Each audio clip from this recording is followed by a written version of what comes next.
Vice Chancellor, Professor A.S. Bandre, the Deputy Vice Chancellor, Academic, Professor G.A. Abiyaromu, the Deputy Vice Chancellor, Administration, Professor E.O. Akifala, the Deputy Vice Chancellor, this one is the one I'm really excited about, Research, Innovation and Development, Professor A.I. Akiyemi, the University Registrar, the University Librarian, the University Bursar, all members of the academic faculty and administrative staff, ladies and gentlemen, and I think the most important people in the room are dear students. I'm going to, thank you. I'm going to have to reluctantly do this, right? Because I have loads of friends from Ife. And as you know, there's always an argument as to which university is the greatest. So I'll ask you guys, which one is the greatest?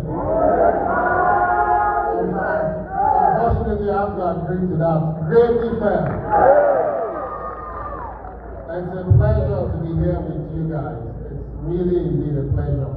I think for most of the students in the room, just in case you don't remind yourself every day, for more than 6 decades, your university has contributed to Nigeria's intellectual, scientific, and civic development.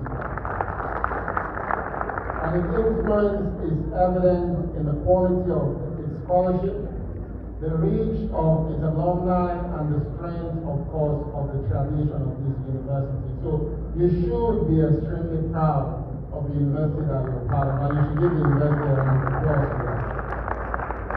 Permit me to begin, of course, by recognizing the Vice Chancellor, Professor Adebayo Simeon Bamire, and the leadership of the university.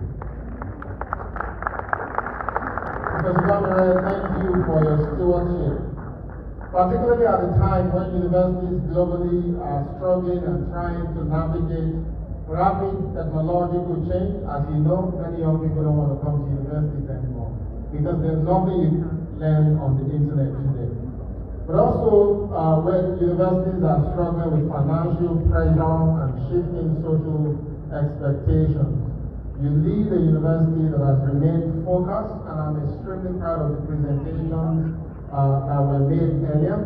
Yours has been a focus on academic quality, institutional stability, but of course relevance as well.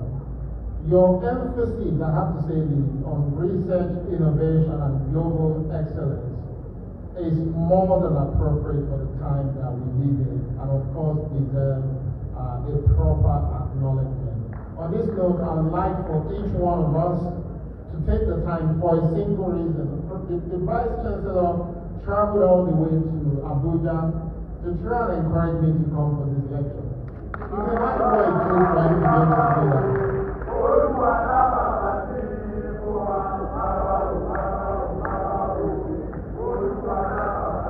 Amen, amen, amen, amen. But it did not stop there. Even when I accepted to come, I think this lecture was meant to be in December or November, but many things came up and we couldn't.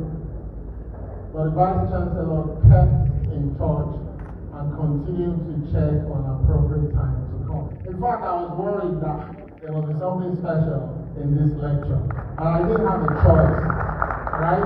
And I hope that this will be the first lesson that you all take out of today for the young people group. That if you have a goal set for yourself, there may be disappointments in the way. What separates those who become successful and those who are not is the ability to remain focused on your agenda. Your VC was extremely focused. In fact, he kept checking on us all week, all through the way to ensure that we come.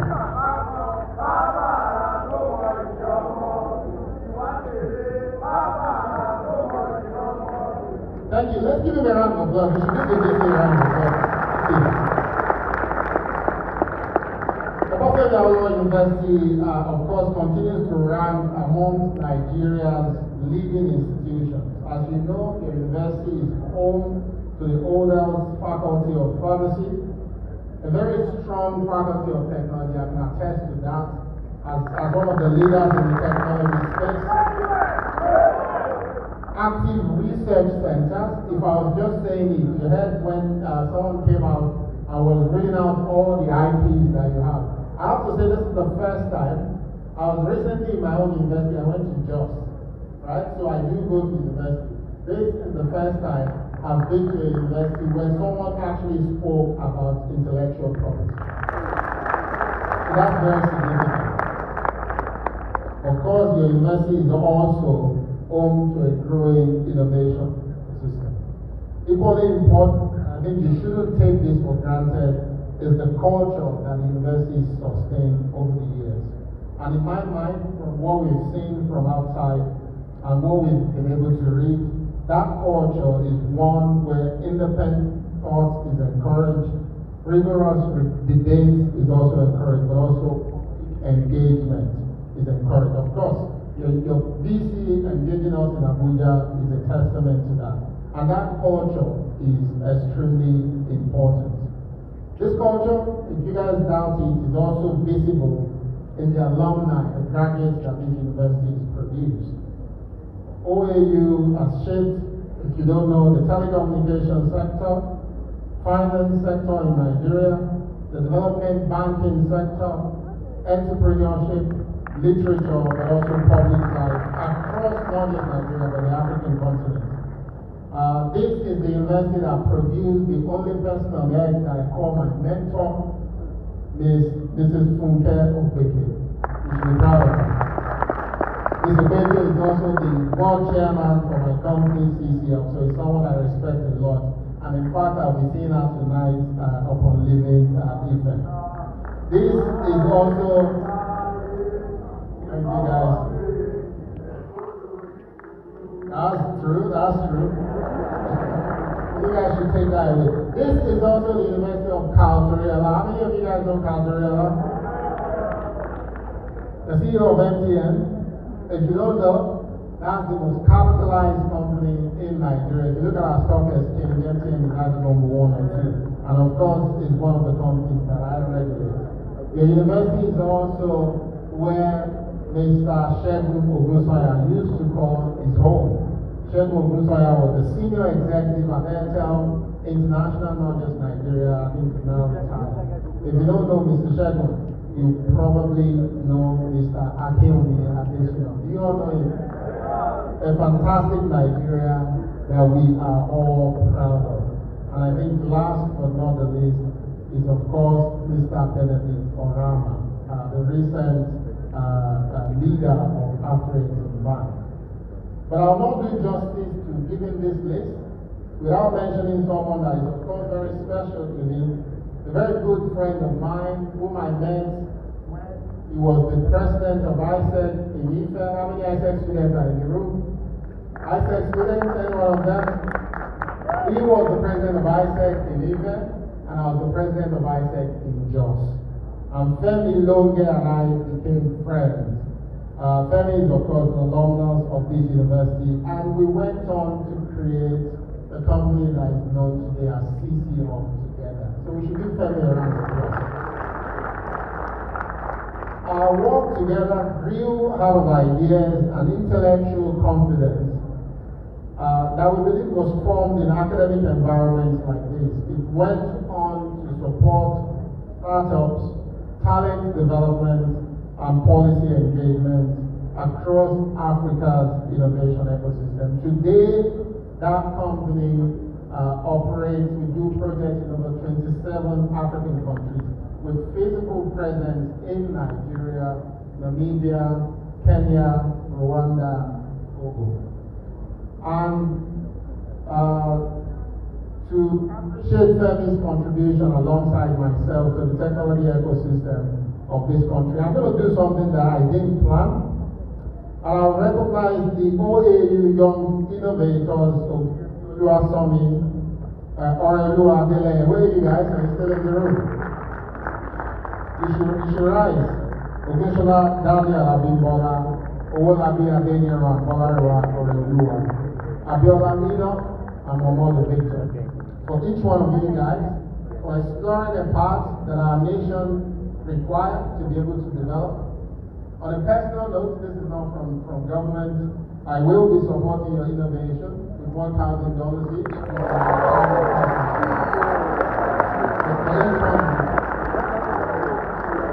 I know that money is not going to fix all your problems, but the reality is it's a source of encouragement.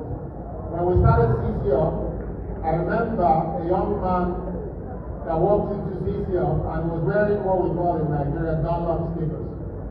He wanted to build a company to help solve some problems in education. Of course, when I looked at the company, I said this company was not going to be successful and the company failed. But I gave him all the opportunities I could. And when that company failed, he pivoted into another company, which most of you know today. That company is worth over billions of US dollars, and the company is called Andela. That was in your URL. So the $1,000 is not to fix all your problems, but as a sign of encouragement to you and every other student in the room that you should indeed pursue your goals. You can be seated. The journey that Femi and I took reflect how university, and I think most of you guys that you're taking today, reflect how universities grounded thinking translates into institution building and long-term impact. And that's why my talk today is focused on the role of universities and the relationship between universities and technology, particularly when we think of the discipline of intention, being intentional. I think this is important for every student. You have to be extremely intentional about it. I've never been a politician before being appointed, but for those who are close to me, they can attest to the fact that I knew someday that I was going to become a minister. And what's the heart of being a minister out of 230 million people? I didn't want to be a minister because I thought it was attractive or because of the office. I felt the need to contribute to how we imagine the use of technology in society. And my thinking was grounded in the fact that as a businessman, your contribution is totally different to society. Right? If you work in development, your contribution is different. And the role of a minister and government is also different as well. And I felt that there's something there for me to contribute. And I would like to take us on a small journey. If you look at when OAU started, I believe this university was founded about when we got our independence in 1961, is what we've been able to find. You can see that that period also reflected the technological condition of that time, which will be things like economic activities was largely analog. Most of you guys in the room, aside from the lecturers and the administrators here, will have no clue what life was like before mobile telephone. How many of you guys remember? Before mobile telephone. You couldn't call your friends, your family, your parents. You have to come to university and wait so many weeks and months before you see them again. For those of them who were learners, they probably will write a letter to you, which will take many days before you get to see it as well. And you then write yours and send it back. And just try to imagine what we went through before the life that we have to live today. Right? Economic activity, like I said, was largely analog. Communication was slow, extremely slow. Information traveled through paper, radio, and fixed line systems. Fixed line systems were the phone that people had at home. Only the rich ones in Nigeria had them, or maybe you were senior civil servants. Only those people had access to it. Institutions operated within clearly bounded physical spaces. Clearly bounded. So today, you can see that they tell you that you can actually study at MIT, being here on campus. So if you think your lecturer is not doing well, you can take some online courses at MIT. Some of them are for free. While you're still in OAU, you should pursue your degree. But back then, it wasn't possible, right? You have to be physically present. Over the decades, however, technology has reshaped society. Mechanization improved outputs, computing enabled data processing, and internet transformed communication. Again, you guys don't understand what we mean when we say computing changed society. And I always like to use this example. Imagine if you need to see when a particular child was given birth to. Say I was born in 1977, let me reveal my age, and you needed to see my date of birth. So you will go to a particular location, somewhere in Lagos where I was given birth to. And at that location, they'll have to sift through several papers, trying to find my details. But thanks to computing, with a click of a button, that changed completely. And that was just the beginning. And you can also imagine what that has done to commerce, what mobile technology and the way it's expanded participation in economic lives. You know, you can now do your banking on your phone. I'm sure most of you guys do that. Each of the phases that I've described reduced friction. Each one expanded the reach of opportunities. Each of these phases altered how society organized work and markets, but also institutions as well. But today, we live at a time which is totally different. A lot of you guys talk about artificial intelligence. The VC mentioned your cloud infrastructure. Data platforms allow us to do much more. And I think global digital networks also give us the opportunity to connect. These systems are the underlying drivers of productivity in society. They give opportunity for research. For those who do things around life sciences, where you need to collect tons of data, this technology now gives us the chance to be able to process this data en masse and make so much sense out of them. The student here today has access to digital tools that exceed the computational capacity available when this university was founded. You can imagine that. The entire university, what this university has access to when it was founded is not as strong as the mobile phone that you're carrying today. But what I also like to talk about, which I think is an important issue, is also the access to insight and knowledge as well. We all talk about artificial intelligence. Do we all know that anyone that doesn't use AI today is actually not being smart? Do we know that? The issue is not whether you use AI. The issue is what you use AI to do and how you use platforms like generative AI to help you make sense out of knowledge. So for most of you guys in the room who are young people, you've been given birth to, you exist at a time when artificial intelligence is dead.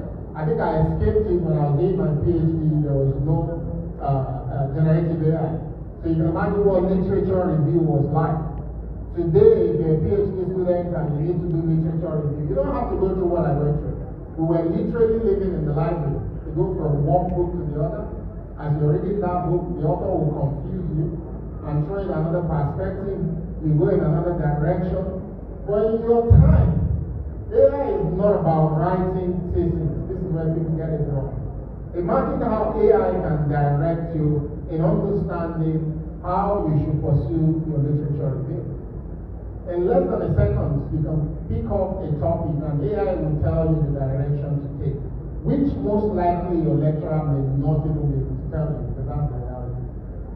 And the reason why we authoritatively say that is not because we think machines are smarter.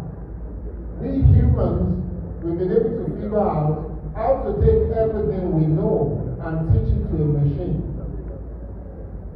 So this is why we don't have to compete with AI. If you take all the professors in the room, take all their academic publications, you feed it to a machine. Do you think one professor will be smarter than that machine? No. Of course, that professor will be smarter in the application, that insight.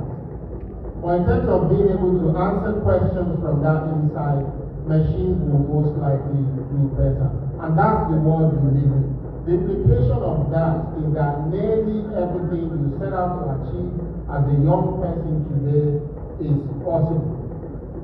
Information is not what will be in your way.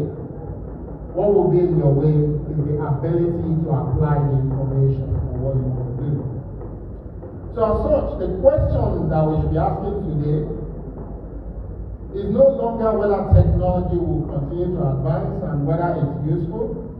I think the important question which I would like to pose to the university is how deliberately society shapes the role of technology and what it plays in society. And this is extremely important because technology reflects values, incentives, and choices. Yeah, if you know what I'm trying to say there. When you see and use the technology, what you experience is what the creator of the technology wants you to experience.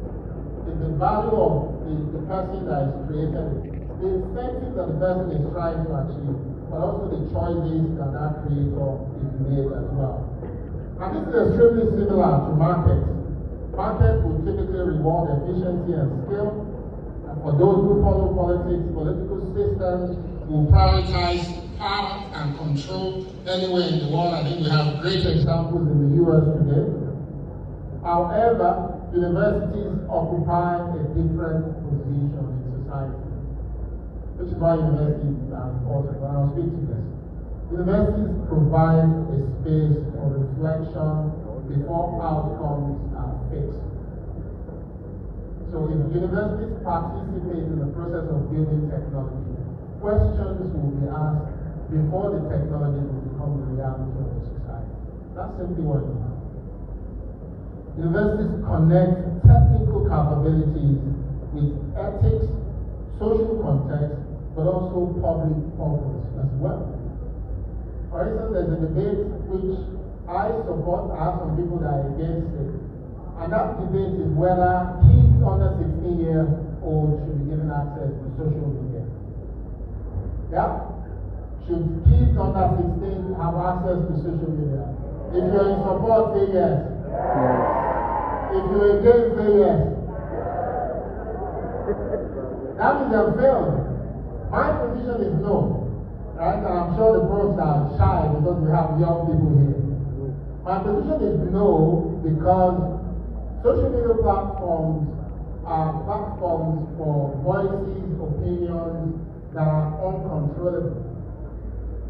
And the notion that we take is that parents should be able to step in to help guide how the kids use these platforms. But the reality is that if you look at the number of parents in themselves that are digitally literate, we have a challenge as to say whether those parents actually can perform that role. So the reality is, if we want to truly take care of society, there's an academic question there as to whether kids under 16 should have access to social media. Because we can't control what they consume. Of course, the platforms will tell you that they have some things in place to limit that access, but you don't know what they're going to do afterwards. That is the kind of question that I personally believe that universities should be asking. And as technology shapes employment, finance, healthcare, information, governance, and the role becomes even more important. Universities acting with intention will help societies to decide only what is possible, not only what is possible, but also what is desirable. Intentional universities produce graduates who combine competence with judgment and adaptability. They generate research that informs policy, but also enables new industry as well. I think examples of some of the products that you generated here are things that we should take into consideration. And I think lastly that they raise the level of productivity in the nation. And for me, as a country that has set the ambition, if you follow what is happening in Abuja, the president has said Nigeria must grow our economy to $1 trillion. To many people, it sounds like rhetoric, right? This is just a number.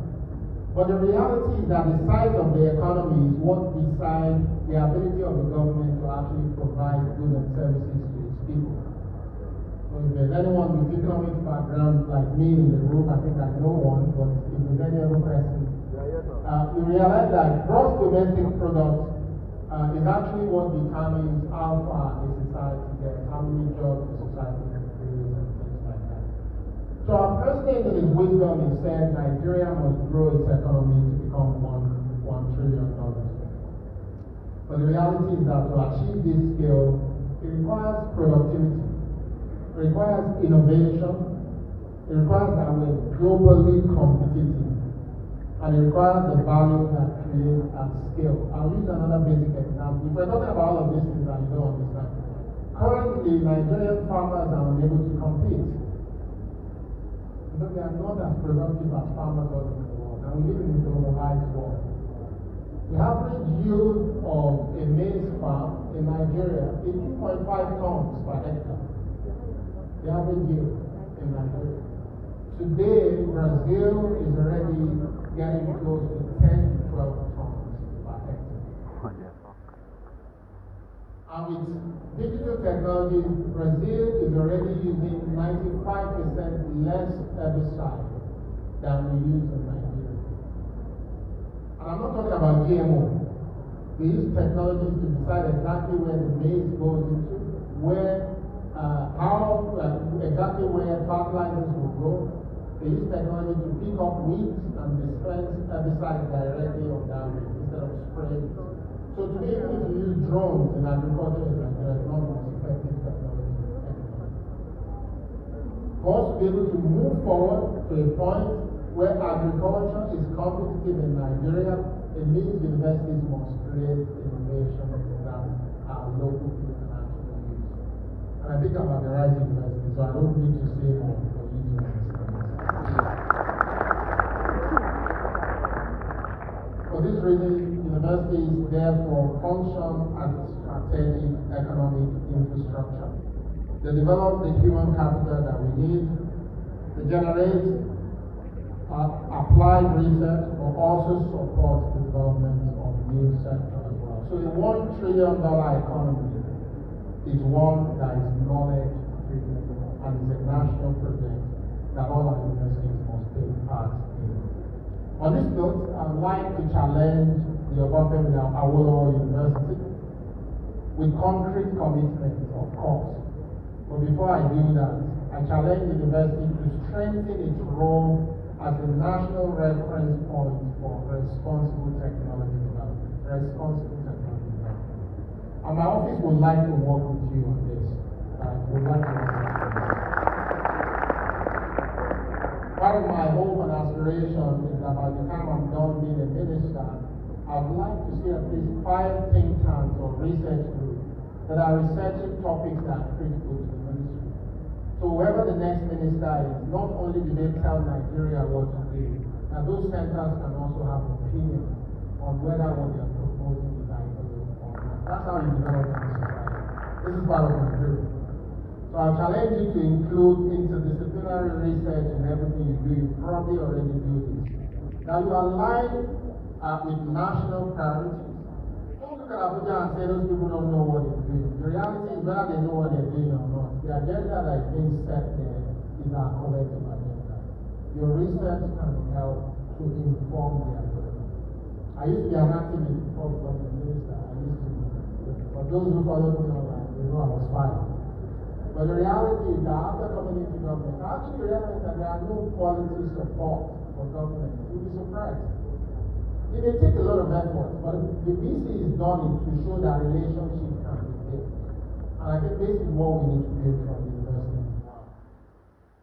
I also ask that you sustain engagements like this, but also continue to focus more on emerging technologies and how these technologies are government for society. We all see artificial intelligence require more government.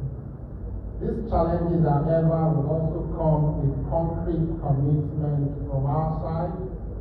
And VC, I know you talked about the telecommunication center, but everything I'm going to talk about today are things that have been verified and we can deliver to almost immediately. In line with the direction of the President of the Federal Republic of Nigeria, and through the Universal Service Provision Fund, the Ministry of Communications, Innovation and Digital Economy will deploy 30 kilometers of modern fiber optic network across the university. And I have a caveat here. We're going to design this. The procurement is done. The company that will do the work is called Phase 3. So you can go read about them. This is not just an empty promise, right? But the deployment will cover key academic and research buildings. And the one that is most important to me is all student hostels will have access to this. Reliable, high-capacity connectivity, as we all know, is now essential for teaching, research, collaboration, and also innovation as well. I'm not going to stop there. I will throw open a competition to the professors in the room. We will work with the university to fund, starting with one professorial grant, which will be focused on the topic that we're interested in. I'll share 2 topics, then we can receive applications from the university on this. But we're not going to stop there because we want to build an ecosystem of a team around this topic. We will support, at least for the next 2 years that I'm still in office, 3 postdoctoral research positions, but also 3 PhD scholarships as well, all on the same topic.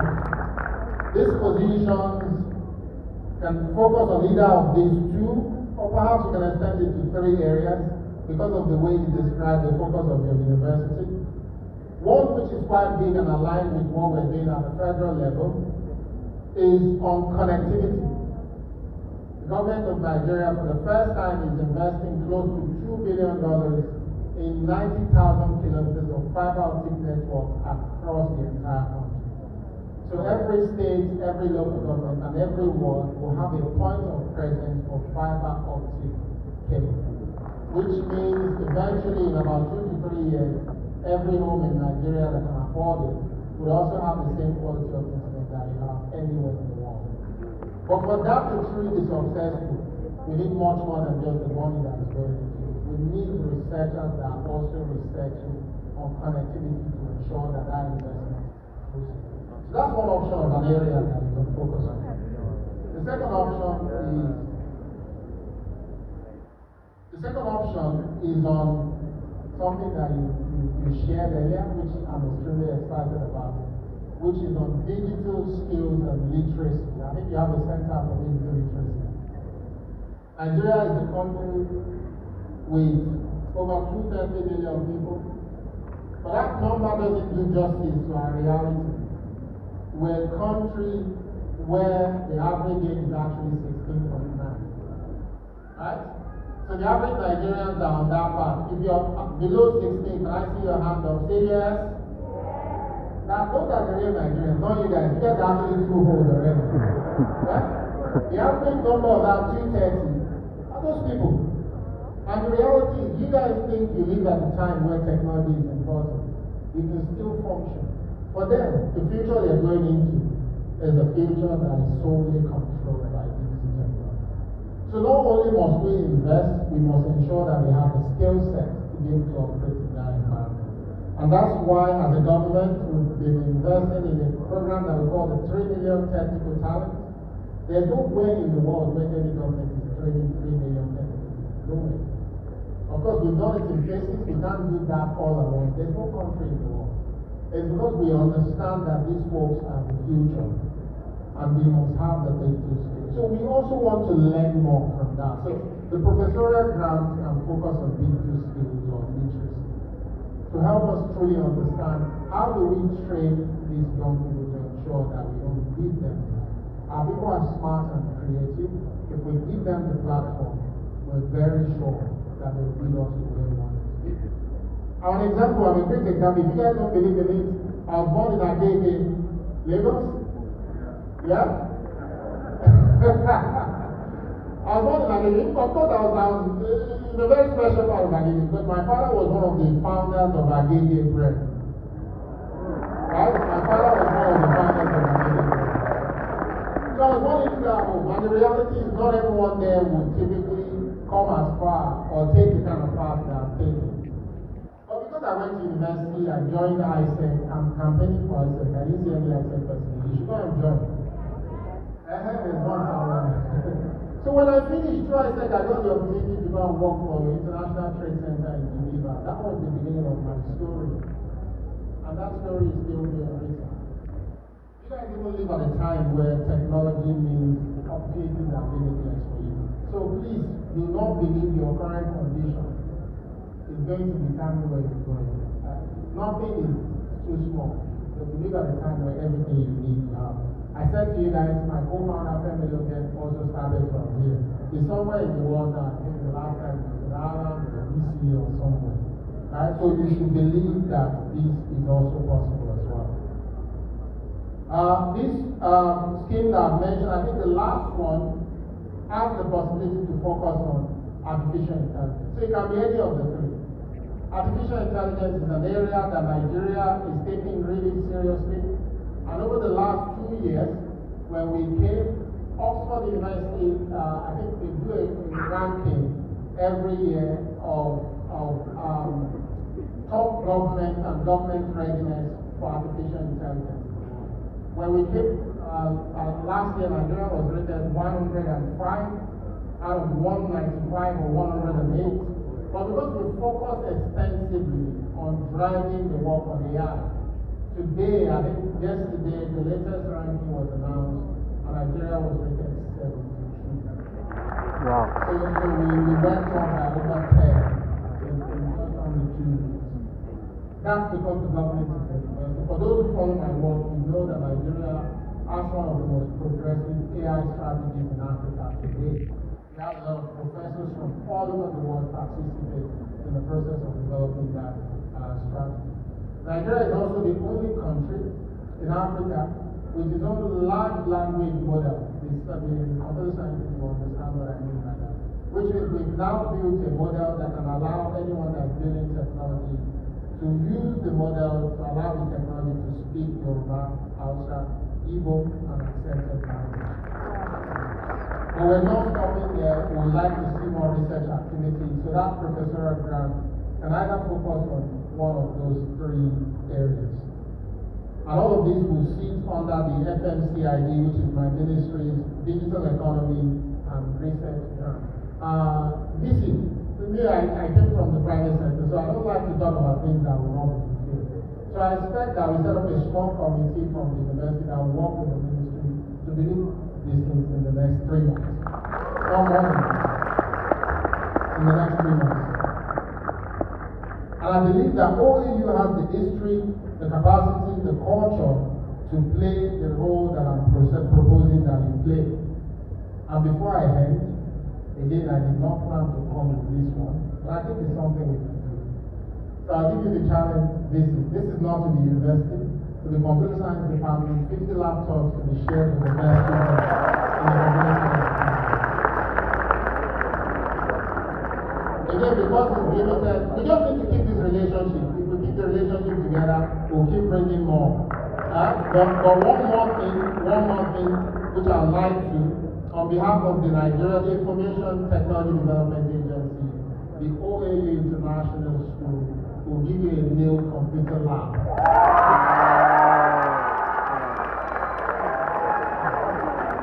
We'll give you a new computer lab, right?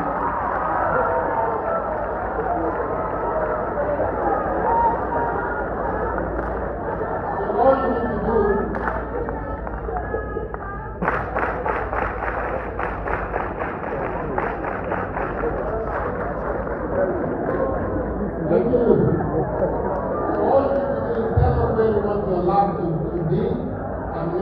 will make that happen. I look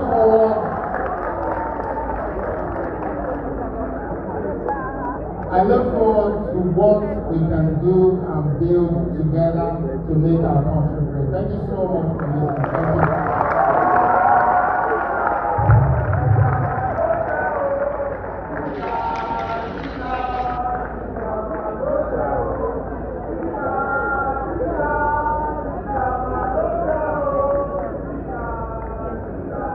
Yes, thank you very much.